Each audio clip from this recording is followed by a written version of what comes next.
Hello नमस्कार। स्वागत है आप सभी का एक बार फिर से आपके अपने यूट्यूब चैनल विद्या जोन पर। और आज अपन बात करने वाले हैं राजस्थान जीके के कुछ महत्वपूर्ण प्रश्नों की। लगभग 60 के करीब प्रश्न अपन करने वाले हैं, 60-65% करेंगे। तो लास्ट तक बने रहेगा, बहुत कुछ नया सीखने को मिलेगा। चलिए शुरू करते हैं अपन आज की क्लास को। अगर आपने अभी तक राजस्थान पुलिस और वीडियो मेंस के मॉडल पेपर वाले वीडियो नहीं देखे हैं, लाइव टेस्ट नहीं दिया है तो दीजिए, और वीडियो को भी देख लीजिए। लाइव टेस्ट नहीं दिया तो वीडियो देख लीजिए, चैनल पर मिल जाएंगे। और आपको टेलीग्राम ज्वाइन नहीं किया है तो कर लीजिए, इस पर ही आपको अपडेट मिलता है। चलिए शुरू करते हैं अपन आज के इस क्लास को। तो सबसे पहला प्रश्न आपके सामने है, और थोड़ा सा मैं इसको जूम कर देता हूं आपके सामने ताकि आपको कोई दिक्कत यहाँ पर ना रहे। पहला प्रश्न है, राजस्थान के किस जिले को कांठल के नाम से जाना जाता है? किस नाम से? कांठल के नाम से। तो आपको पता होगा प्रतापगढ़ को कांठल के नाम से जाना जाता है। ए ऑप्शन आपका बिल्कुल आंसर हो जाएगा। बीकानेर को जांगल प्रदेश कहा जाता है। किस नाम से जाना जाता है? जांगल प्रदेश के नाम से जाना जाता है बीकानेर को। और यहाँ के जो महाराजा थे वो क्या कहलाते थे? जांगलधर बादशाह। क्या कहलाते थे? जांगलधर बादशाह कहलाते थे। नागौर की बात करें तो नागौर को अहिछत्रपुर कहा जाता था। क्या कहा जाता था? अहिछत्रपुर। ठीक है, तो इस प्रकार आपको ये सारी चीजें पता होना चाहिए। डूंगरपुर बांसवाड़ा वाला क्षेत्र है वो क्या कहलाता है? वागड़ के नाम से जाना जाता है। अगला प्रश्न है, थेवा कला तथा तरल हींग के लिए प्रसिद्ध है। थेवा कला और तरल हींग के लिए। अब तरल हींग अगर आपने नहीं भी सुन रखा है तो थेवा कला तो सुन रखा है। और थेवा कला के लिए प्रसिद्ध है प्रतापगढ़। प्रतापगढ़ का सोनी परिवार है वो थेवा कला के लिए जाना जाता है। थेवा कला क्या होती है? स्वर्ण यानी कि गोल्ड पर, जो गोल्ड की कलाकारी है वो किस पर की जाती है? कांच पर की जाती है, ध्यान रखना। बीकानेर की क्या प्रसिद्ध है? उस्ता कला प्रसिद्ध है, इसको जीआई टैग के लिए भेजा गया है। क्या प्रसिद्ध है? उस्ता कला। जैसलमेर की पटवों की हवेलियां आपको पूछी जा सकती हैं। और गंगानगर आपके धान का कटोरा कहा जा, अन्न का कटोरा इसको कहा जाता है गंगानगर को। आगे बढ़ते हैं, अगला प्रश्न आपके सामने है, राजस्थान का वह जिला जो 8 जिलों को स्पर्श करता है। कितने जिलों को? 8 जिलों को स्पर्श करता है। कौन सा जिला है? तो यह है पाली। कौन सा है? पाली है, ध्यान रखना। अगला प्रश्न है, मालवी भाषा का उपनाम क्या है? तो मालवी भाषा की अगर बात करें तो मालवी भाषा का उपनाम क्या है यहाँ पर? रागड़ी। क्या हो जाएगा? रागड़ी बिल्कुल आपके करेक्ट हो जाएगा। अगला है, कांठल का ताजमहल किसे कहा जाता है? अभी कांठल की बात की अपन, कांठल किसको कहा जाता है? तो कांठल कहा जाता है प्रतापगढ़ को। अब यहाँ पर पूछा जा रहा है कांठल का ताजमहल किसको कहा जाता है? तो कांठल का ताजमहल कहा जाता है काका जी साहब की दरगाह को। ए ऑप्शन आपकी बिल्कुल करेक्ट हो जाएगा। आगे बढ़ते हैं, अगला प्रश्न है, 1544 में शेरशाह और मालदेव के मध्य कौन सा युद्ध हुआ था? मैं एक वीडियो लाऊंगा जिसमें आपको सारे युद्ध कंप्लीट करवा दूंगा। 1544 और शेरशाह और मालदेव के बीच में कौन सा युद्ध हुआ था? तो आपको पता होगा गिरी सुमेल का युद्ध यहाँ पर हुआ था 1544 में शेरशाह और मालदेव के बीच में। अगला है, सात ध्वजा। सात ध्वजा की जगह ये आपको मिल सकता है सप्त ध्वजा। सप्त ध्वजा का स्वामी किसे कहा जाता है? ये आपको पता होना चाहिए। तो सप्त ध्वजा का स्वामी कहा जाता है श्रीनाथ जी को। और श्रीनाथ जी मूर्ति के पीछे जो चित्रकला है यानी कि चित्रकारी की जाती है उस चित्रकारी को कहा जाता है पिछवाई। अगर आपसे पूछा जाए पिछवाई किससे संबंधित है तो भगवान श्री कृष्ण लीला वहां पर उकेरी जाती है, यानी कि उनका चित्रांकन किया जाता है। श्रीनाथ जी की ये नाथ द्वारा की प्रसिद्ध है। कहाँ की? नाथ द्वारा की प्रसिद्ध है। आगे बढ़ते हैं, अगला प्रश्न है, किसे मेवाड़ की आंख कहा जाता है? कौन से दुर्ग को कहा जाता है मेवाड़ की आंख? रणथंभौर दुर्ग को कहा जाता है बख्तरबंद दुर्ग। क्या कहा जाता है? बख्तरबंद दुर्ग कहा जाता है। और इसकी कुंजी की बात करें तो इसकी कुंजी है झाइन दुर्ग। कौन सा दुर्ग? झाइन दुर्ग इसकी कुंजी कहलाता है। फिर है चित्तौड़गढ़, कुंभलगढ़ और कटारगढ़। तो यहाँ पर आपके बिल्कुल करेक्ट आंसर हो जाएगा डी ऑप्शन। कौन सा हो जाएगा? D option. कटारगढ़ दुर्ग को क्या कहा जाता है? मेवाड़ की आंख कहा जाता है। ये कुंभलगढ़ के अंदर स्थित है। चलिए आगे बढ़ते हैं, अगला प्रश्न आपके सामने है, वीर विनोद किसकी रचना है? तो वीर विनोद की अगर बात करें तो वीर विनोद आपकी किसकी रचना है? वीर विनोद कवि राजा श्यामल दास की रचना है। कवि राजा की उपाधि किसने दी थी, ये आपको कमेंट करके बताना है। और ये किसके दरबारी कवि थे, तो ये दरबारी विद्वान थे सज्जन सिंह के। आगे बढ़ते हैं। अगला है किसने हल्दी घाटी के युद्ध को मेवाड़ का थर्मोपल्ली कहा है।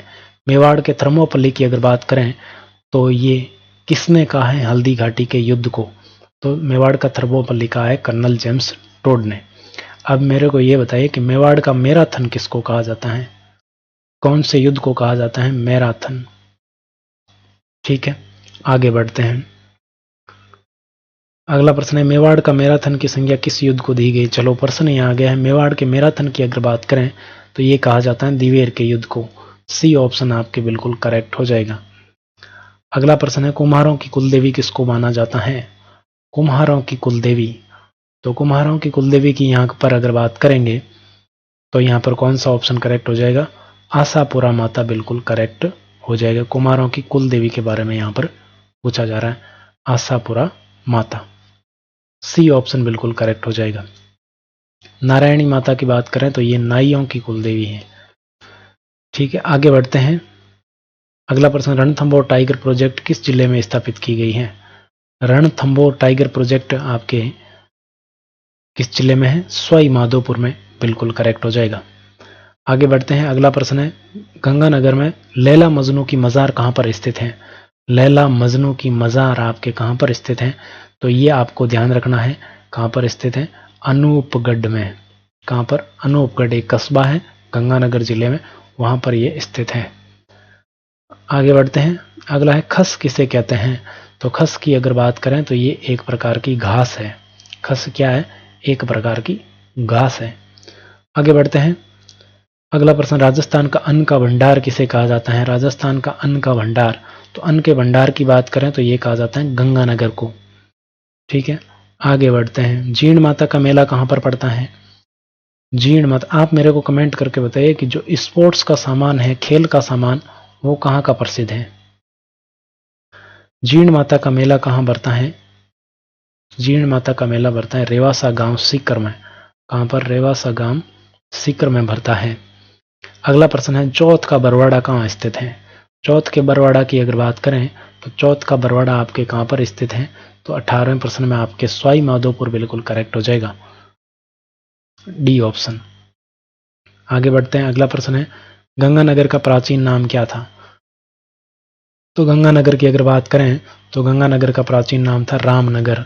बी ऑप्शन आपके बिल्कुल करेक्ट हो जाएगा। आगे बढ़ते हैं। घग्गर नदी को पाकिस्तान में किस नाम से जाना जाता है। तो ये बरसात के टाइम में, वैसे तो ये क्या है, मृत नदी है, और बरसात के टाइम में इसका पानी है वो कहाँ तक जाता है, पाकिस्तान तक भी जाता है। तो पाकिस्तान में इस नदी को किस नाम से जाना जाता है, ये आपको बताना है। तो ये जाना जाता है हकरा के नाम से। किस नाम से, हकरा के नाम से जाना जाता है। अगला प्रश्न है कांतली, मंथा, पावटा, कावत किस जिले की मुख्य नदियां हैं। कांतली, मंथा, पावटा और कावत ये किस जिले की मुख्य नदियां हैं, तो ये सीकर की मुख्य नदियां हैं। बी ऑप्शन बिल्कुल करेक्ट हो जाएगा 21 में। अगला प्रश्न है 23वें जैन तीर्थंकर कौन थे। 22वां प्रश्न है और पूछा है 23वां, तो 23वें जैन तीर्थंकर कौन थे। पार्श्वनाथ जी थे 23वें जैन तीर्थंकर। आगे बढ़ते हैं। अगला है ताम्रयुगीन सभ्यताओं की जननी किसे कहा जाता है, यानी कि किस सभ्यता को ताम्रयुगीन सभ्यताओं की जननी कहा जाता है। ध्यान रखना, तो जननी की अगर बात करें तो ये कहा जाता है गणेश्वर सभ्यता को। आप मेरे को बताइए कि ये कहां पर स्थित है गणेश्वर सभ्यता। अगला प्रश्न है कर्नल जेम्स टोड के अनुसार सिरोही का मूल नाम क्या था। तो कर्नल जेम्स टोड की अगर बात करें तो कर्नल जेम्स टोड के अनुसार सिरोही का मूल नाम था शिवपुरी। क्या नाम था, शिवपुरी नाम था। अगला प्रश्न राजस्थान के गांधी के नाम से कौन विख्यात है। अभी हाल ही में यह प्रश्न पूछा गया था। तो राजस्थान के गांधी की अगर बात करें तो राजस्थान के गांधी के नाम से विख्यात हैं गोकुल भाई भट्ट। आगे बढ़ते हैं। अगला प्रश्न है कौन सी जाति भूरिया बाबा की झूठी कसम नहीं खाती है। तो कौन सी जनजाति है भाई वो जो भूरिया बाबा की झूठी कसम नहीं खाती, तो वो है मीणा जनजाति। आगे बढ़ते हैं। अगला है नक्की झील कहां पर स्थित है। तो नक्की झील की अगर बात करें तो नक्की झील आपके माउंट आबू में स्थित है, और कहा जाता है कि इसे देवताओं ने अपने नाखूनों से खोदकर बनाया था। माउंट आबू बिल्कुल करेक्ट हो जाएगा।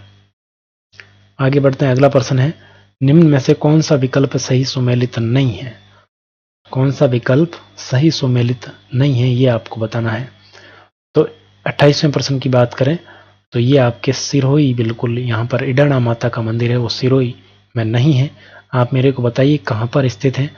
और ये आपके इडाणा माता है, ये अग्नि स्नान करती है। अग्नि स्नान करने वाली एकमात्र देवी है। एकमात्र देवी जो क्या करती हैं, अग्नि स्नान करती हैं। इसमें खुद की मूर्ति के अलावा सब कुछ जलकर राख हो जाता है। आगे बढ़ते हैं। अगला है, नवाबों की नगरी हिंदू मुस्लिम एकता का मस्कन कहा जाता है। किस जिले को कहा जाता है नवाबों की नगरी? तो नवाबों की नगरी कहा जाता है टोंक को। बी ऑप्शन बिल्कुल आपके करेक्ट हो जाएगा। आगे बढ़ते हैं। अगला प्रश्न है, किस नदी पर बिसलपुर बांध स्थित है? तो बिसलपुर बांध की अगर बात करें तो बिसलपुर बांध आपके किस नदी पर स्थित है? 30वें प्रश्न की बात कर रहे हैं अपन, और 30वें प्रश्न में बिसलपुर बांध कहाँ पर स्थित है? तो यहाँ पर आपके ये बनास नदी पर स्थित है। सी ऑप्शन बिल्कुल आपके करेक्ट आंसर हो जाएगा। अगला प्रश्न है, मोती सागर बांध किस जिले में स्थित है? तो मोती सागर बांध की अगर बात करें तो ये आपके टोंक जिले में स्थित है। 31 में बिल्कुल बी ऑप्शन करेक्ट हो जाएगा। आगे बढ़ते हैं। अगला है, city of fountain and mountain किसे कहा जाता है? तो city of fountain and mountain की अगर बात करें तो ये आपके उदयपुर को कहा जाता है। लेक सिटी भी कहा जाता है इसको। ठीक है, आगे बढ़ते हैं। अगला प्रश्न है, साहस बहू का प्रसिद्ध मंदिर कहाँ पर स्थित है? तो साहस बहू का मंदिर स्थित है नागदा में। कहाँ पर स्थित है? नागदा में स्थित है। बी ऑप्शन बिल्कुल करेक्ट हो जाएगा। इसका निर्माण किसके द्वारा करवाया गया था, ये मुझे बताइएगा। आगे बढ़ते हैं। अगला प्रश्न है, जंगल की ज्वाला के नाम से प्रसिद्ध है। तो जंगल की ज्वाला किसको कहा जाता है? तो जंगल की ज्वाला कहा जाता है प्लास को। ये एक पादप है, पौधा है, पेड़ है, इसको क्या कहा जाता है? जंगल की ज्वाला कहा जाता है। तो ए ऑप्शन बिल्कुल करेक्ट हो जाएगा। राजस्थान के किस जिले में एकलिंग जी का मंदिर स्थित है? तो एकलिंगनाथ जी के मंदिर का निर्माण किसके द्वारा करवाया गया था, ये मेरे को आप कमेंट में बताइए। और यहाँ पर अगर बात करें तो इसका मंदिर जो स्थित है वो कहाँ पर स्थित है? उदयपुर में स्थित है। अगला प्रश्न है, किस दुर्ग को जमीन का जेवर कहा जाता है? तो किस दुर्ग को जमीन का जेवर कहा जाता है, ये आपको बताना है। तो ये कहा जाता है जूनागढ़ दुर्ग बीकानेर को। डी ऑप्शन बिल्कुल करेक्ट हो जाएगा। कौन सा दुर्ग है? जूनागढ़ दुर्ग है। ये कहाँ पर स्थित है? तो ये बीकानेर में स्थित है। इसका निर्माण है वो राय सिंह के द्वारा करवाया गया था। किसके द्वारा? राय सिंह के द्वारा करवाया गया था। इसी दुर्ग में आपके राय सिंह प्रशस्ति भी लगी हुई है। क्या लगी हुई है? राय सिंह प्रशस्ति लगी हुई है। और इसी दुर्ग में आपके जयमल और फतेह की गजारूढ़ प्रतिमाएं लगी हुई हैं। गजारूढ़ प्रतिमाएं लगी हुई हैं, ये भी आपको ध्यान में रखना है। आगे बढ़ते हैं। अगला प्रश्न है, राजस्थान के किस जिले की आकृति लाल किले के समान है? किस जिले की आकृति है वो लाल किले के समान है? तो यहाँ पर बिल्कुल आपके कौन सा हो जाएगा? नाहरगढ़ किला 12 में जो स्थित है उस किले की आकृति लाल किले के समान है। आगे बढ़ते हैं। अगला, संत मलिक शाह पीर की दरगाह किस दुर्ग में स्थित है? संत मलिक शाह पीर की दरगाह किस दुर्ग में स्थित है? तो ये स्वर्णगिरी दुर्ग में स्थित है। किस दुर्ग में? स्वर्णगिरी दुर्ग में स्थित है। सी ऑप्शन बिल्कुल आपका करेक्ट हो जाएगा। आगे बढ़ते हैं। अगला है, किस संत ने ब्रह्म सूत्र पर श्री भाष्य की रचना की है? श्री भाष्य की रचना की और भक्ति का नया दर्शन विशिष्टाद्वैत, कौन सा? विशिष्टाद्वैत आपके प्रारंभ किया। तो यहां पर अगर बात करेंगे तो यह है रामानुजाचार्य। कौन है? रामानुजाचार्य बिल्कुल करेक्ट हो जाएगा। श्री भाष्य की रचना किसके द्वारा की गई? तो रामानुजाचार्य के द्वारा की गई। आगे बढ़ते हैं। अगला प्रश्न है, अष्टछाप कवि मंडली का गठन किसके द्वारा किया गया था? 40वां प्रश्न है, अष्टछाप कवि मंडली का गठन है वो किसके द्वारा? तो ये किया गया था विठलनाथ के द्वारा। बी ऑप्शन बिल्कुल आपके करेक्ट हो जाएगा। आगे बढ़ते हैं। अगला है, जसनाथ जी के उपदेश किस ग्रंथ में संग्रहित हैं? जसनाथ जी के जो उपदेश है वो किस ग्रंथ में संग्रहित हैं? तो ये आपके सिंबुदड़ा नामक ग्रंथ में संग्रहित है। ये जसनाथी सिद्धों, जसनाथ जी के क्या कौन सा नृत्य है इनका? तो ये है अग्नि नृत्य। और ये किसके द्वारा किया जाता है? तो ये जसनाथी सिद्धों के द्वारा किया जाता है। जसनाथी सिद्धों के द्वारा किया जाता है। और इनकी प्रमुख पीठ कहाँ है? तो प्रमुख पीठ है कतरियासर, बीकानेर में। ध्यान रखना। और ये कितने नियमों का पालन करते हैं? तो ये 36 नियमों का पालन करते हैं। आगे बढ़ते हैं। अगला है, जाल वृक्ष और मोर पंख को किस संप्रदाय के अनुयायी पवित्र मानते हैं? जाल वृक्ष और मोर पंख को किस संप्रदाय के लोग हैं, वो अनुयायी हैं, वो पवित्र मानते हैं? तो ये भी आपके कौन हो जाएगा? जसनाथी संप्रदाय बिल्कुल करेक्ट हो जाएगा। राजस्थान की राधा के रूप में प्रसिद्ध मीराबाई के पति कौन थे? तो मीराबाई के पति थे भोजराज। ए ऑप्शन बिल्कुल करेक्ट हो जाएगा। अगला प्रश्न है, सूफी संत ख्वाजा मोइनुद्दीन चिश्ती किसके शासनकाल में राजस्थान आए थे? सूफी संत ख्वाजा मोइनुद्दीन चिश्ती किसके शासनकाल में आपके राजस्थान आए थे, ये आपको बताना है। तो यहां पर अगर बात करेंगे तो बिल्कुल करेक्ट आंसर क्या हो जाएगा? Prithviraj Chauhan. D option correct हो जाएगा। क्या हो जाएगा? पृथ्वीराज चौहान। पृथ्वीराज चौहान के समय राजस्थान आए थे। दादू संप्रदाय की प्रमुख पीठ कहाँ स्थित है? तो दादू संप्रदाय की प्रमुख पीठ की अगर बात करें तो ये जयपुर में स्थित है। ये नारायणा नहीं है, ये नैरेना है। नैरेना जयपुर में स्थित है। आगे बढ़ते हैं। अगला है, ओस वालों की कुल देवी।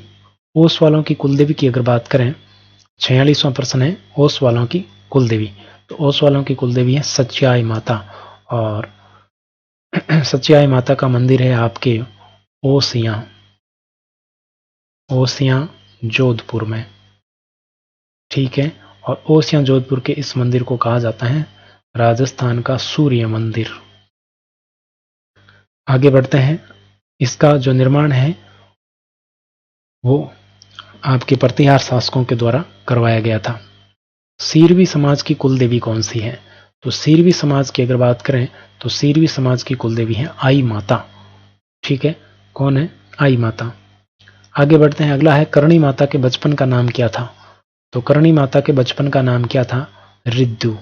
ए ऑप्शन बिल्कुल करेक्ट हो जाएगा। क्या हो जाएगा? ए ऑप्शन बिल्कुल करेक्ट हो जाएगा। आगे बढ़ते हैं। केला देवी की आराधना में कौन से गीत गाए जाते हैं? तो केला देवी की अगर बात करें तो केला देवी की आराधना में है वो लांगूरिया गीत गाए जाते हैं। क्या गाए जाते हैं? लांगूरिया नामक गीत है वो गाए जाते हैं। बी ऑप्शन यहाँ पर बिल्कुल करेक्ट हो जाएगा। और इससे केला देवी के मंदिर के सामने आपके बोहरा भक्त की छतरी है। बोहरा भगत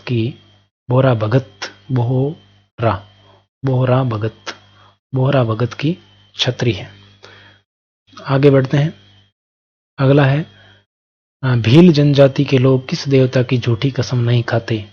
तो भील जनजाति के लोग हैं वो किस देवता की झूठी कसम नहीं खाते? तो वो केसरिया नाथ जी की कसम खाकर झूठ नहीं बोलते। ऐसा भी आपसे पूछा जा सकता है। तो भूरिया बाबा के बारे में मैंने आपको बताया। कौन? मीणा। भूरिया बाबा किससे संबंधित हैं? तो ये संबंधित है मीणा से। तो मीणा जो है वो भूरिया बाबा की झूठी कसम नहीं खाते। और केसरिया नाथ जी की कौन? भील नहीं खाते। आगे बढ़ते हैं। अगला है, उदय गोपाल हुक्मा जीवन किस चित्रकला शैली से संबंधित थे? तो उदय गोपाल और जीवन की अगर बात करें तो ये किस कला से संबंधित हैं, ये आपको बताना है। तो बिल्कुल ये कौन सी हो जाएगी? आमेर जयपुर शैली बिल्कुल करेक्ट हो जाएगा।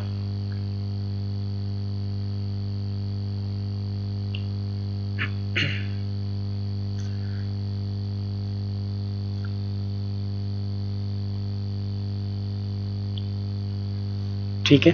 आगे बढ़ते हैं। अगला प्रश्न है, महावीर स्वामी का निर्वाण दिवस कब मनाया जाता है?